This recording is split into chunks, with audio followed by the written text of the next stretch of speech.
عقائد کی بنیاد پر خود کو حق پر سمجھنا ضروری ہے، اپنے عقائد کی حقانیت کا یقین ہونا ضروری ہے۔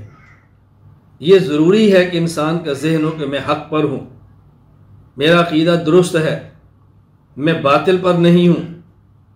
یہ ذہن نشین فرمائے۔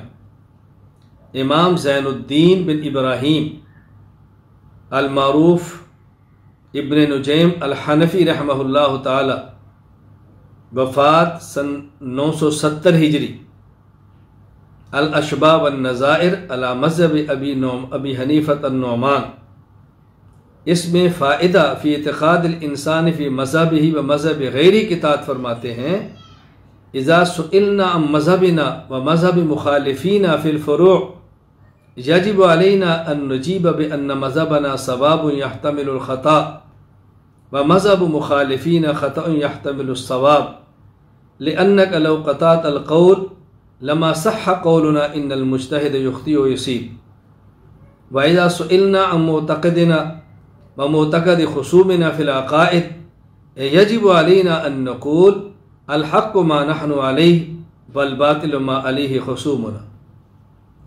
ایک ہے عقیدے کا اختلاف اور ایک ہے مذہب کا اختلاف۔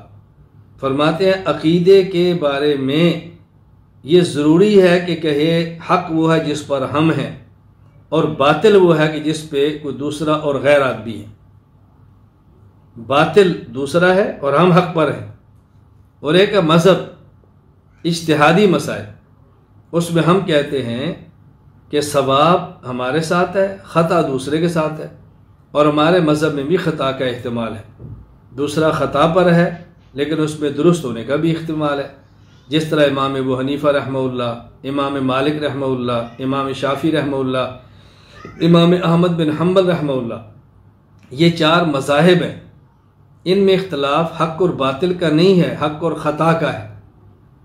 اور جو دیگر ہمارے اختلافات ہیں باطل فرقوں سے، وہ حق اور باطل کا اختلاف ہے۔ اس لیے عقیدے کے بارے میں یہ بات کہنا ضروری ہے کہ ہم حق پر ہیں اور ہمارا مخالف باطل پر ہے، یہ اعتقاد رکھنا از حد ضروری ہے۔